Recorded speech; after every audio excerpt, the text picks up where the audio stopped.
Hi, everybody. This is Dr. Brown. I'm a professor of computer science. I'm not a medical doctor, and I've done a little bit of work in epidemiology, but I'm not an epidemiologist. My background is mostly in bioinformatics. What I wanted to talk to you today is a little bit about the COVID-19 issues.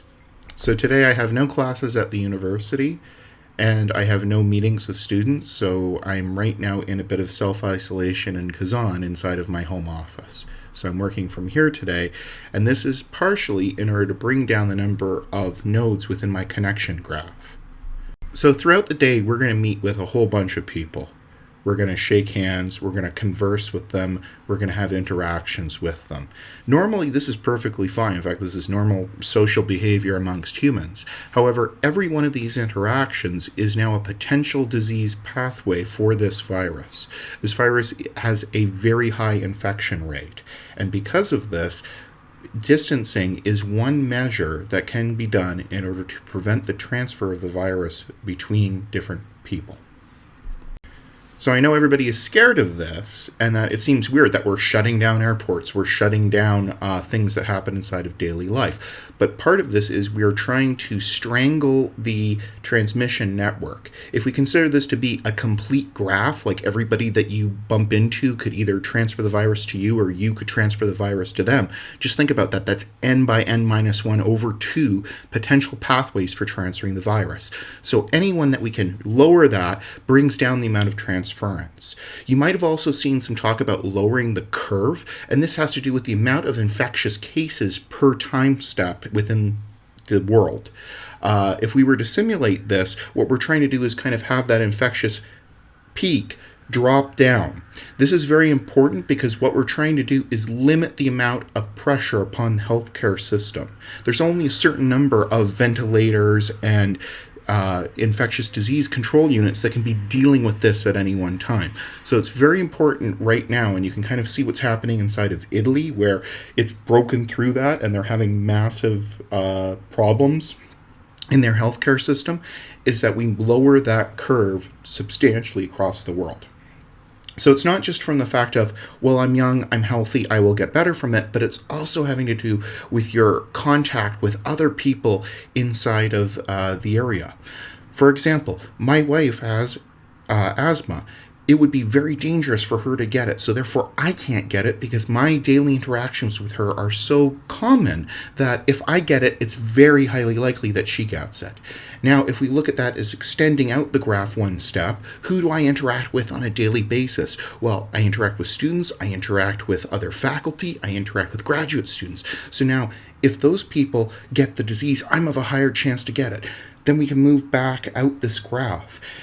And you can see that this very rapidly takes up a lot of the area. So anything that we can do in order to limit those connections within the graph will be very useful to protect those people.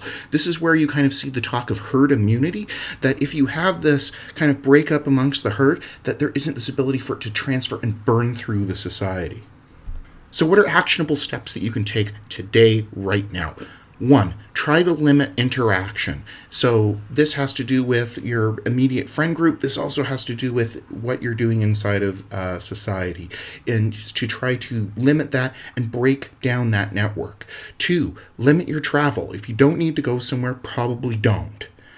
Don't go into large crowds. Don't give yourself the opportunity to create these types of huge networks. Masks. The normal surgical masks have been found rather ineffective at blocking the virus. You can wear one, it's not going to hurt you, but the ones that are currently available that have the ability to protect from this virus, because it's really small, it's smaller than a bacteria, those ones you probably want to leave to the medical healthcare professionals. There's issues of people hoarding and buying all of these masks, and that's actually going to not help us, because the people who need those masks are the healthcare professionals who are going to be dealing with highly infectious people. And so you see these high transference rates into medical healthcare professionals. Part of that is they don't have access to the right technology.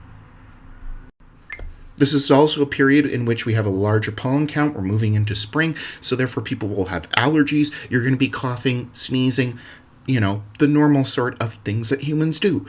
Cough into a tissue, put it into your shoulder, put it into your sleeve, okay? So dab for control of this virus and prevent yourself from spreading.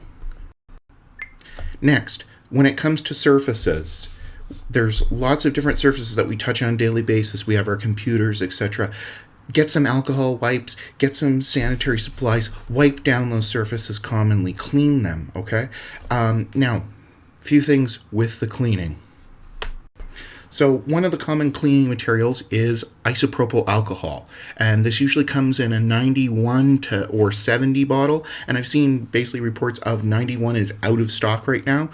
There's also reports that the virus is better contained via 70% isopropyl alcohol. So this is like basic cleaning alcohol that you can find in the majority of stores. When it comes to that, if you want to make it more effective, put a bit of water into 91%. In fact, you want to mix it in about an 8-to-2 ratio of the alcohol to clean water, and that will bring you down to about 70% isopropyl. Do not drink it. Do not drink isopropyl alcohol.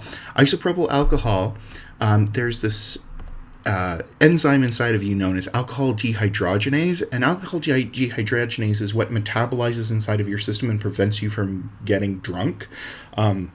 What happens is it binds to the alcohol molecule, it rips off one of the groups, and that changes into something that then your body digests further, all the way down into basically weak vinegar. Now, when alcohol dehydrogenase bonds to isopropyl alcohol, it turns into a very, very horrible substance known as acetone. Acetone is what ladies use in order to strip nail polish. So you're basically drinking nail polish remover if you're drinking isopropyl alcohol. Don't do that. It will kill your brain. You may also see rubbing alcohol, wood grain alcohol, which is known as methanol. Again, do not drink this thinking that it will somehow inside of you, cure the virus. It doesn't work. If you drink methanol, it will, via alcohol dehydrogenase, break down into something known as formaldehyde, which is what you use to embalm corpses, and it will first cause you to go blind and then kill you. There's also Clorox bleach, which is being used in order to do cleaning of certain surfaces. Be sure to put on gloves. Be sure to wear a respirator when using this in enclosed areas. Bleach, if you drink it, it basically turns your body into soap. So again, this is not something that you can use internally to disinfect you if you have the virus. So there is reports of people now drinking bleach, and it's just insane that people think that way. But this is what's happening right now in emergency rooms. And when people are dealing with people drinking isopropyl alcohol and methanol and bleach, they're not dealing with people who actually have the virus. They're dealing with these other emergency room cases. So it's just adding to the problems that are happening right now.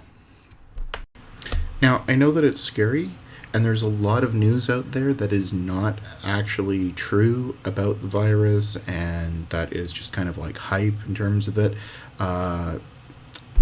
Keep abridged via proper sources, and realize that basically anything that's going to come from the faculty is probably going to be sent via official channels and not just via some random Telegram group.